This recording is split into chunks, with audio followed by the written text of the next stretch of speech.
All right, we're back, hole 7. Now, this particular hole, a lot of people are playing different ways.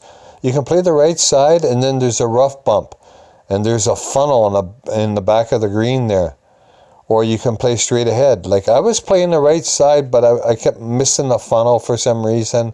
I wasn't having that great a success with it, so I finally decided to go the left-hand side.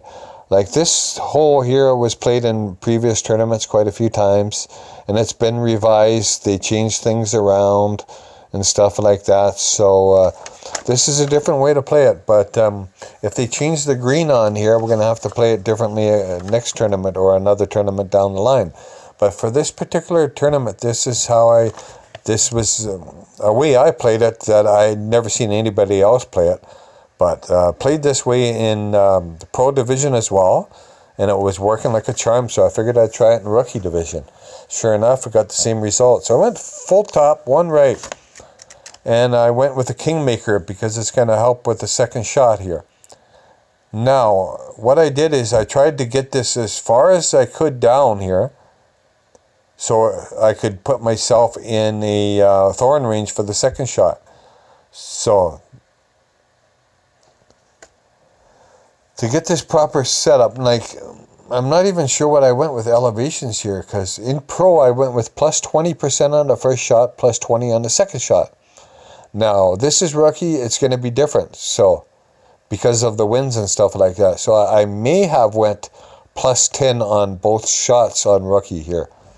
So don't quote me on that, you might have to count my rings. Just go through my replays and put your finger on the screen or whatever you have to do and count my rings.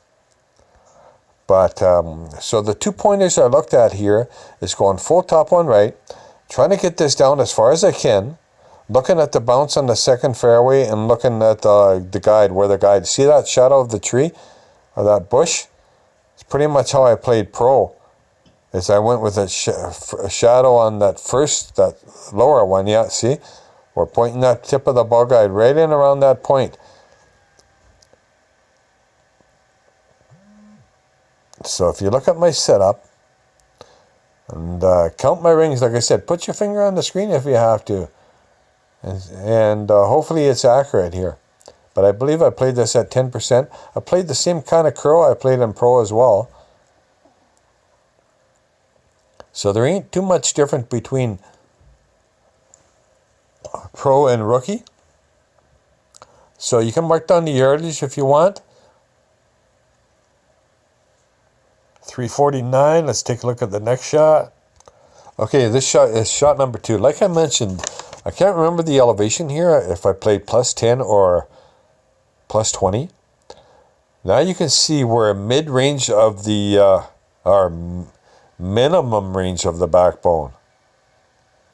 So we could not get into a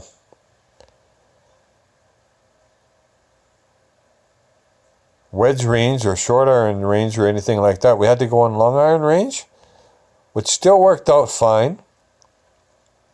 So I believe I played this exact same thing as Pro. I went with 5.5 back, full right spin, 3 right spin.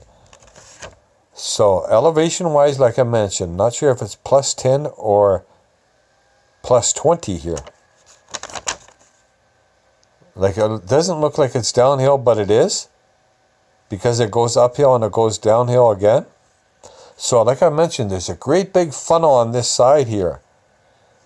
And if you're like me and you have clubs that don't have a great ball guide here in Rookie, you're going to have to go with a spot on the green. Aim for a particular spot.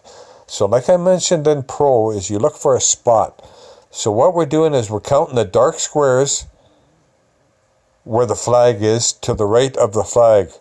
So we start at the flag, and there's that dark square. See that dark square right below the flag? So there's 1, 2, 3, 4 over. 4 dark squares over, and then there's a medium dark square.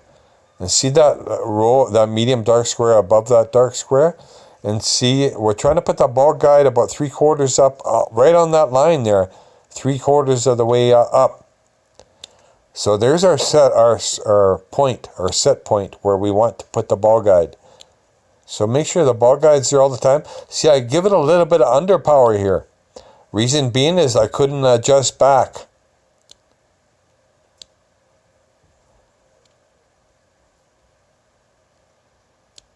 So that's something you just have to tweak on the initial shot.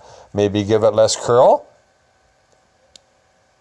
This way you can still go minimum range of your backbone here. So if you're going to use a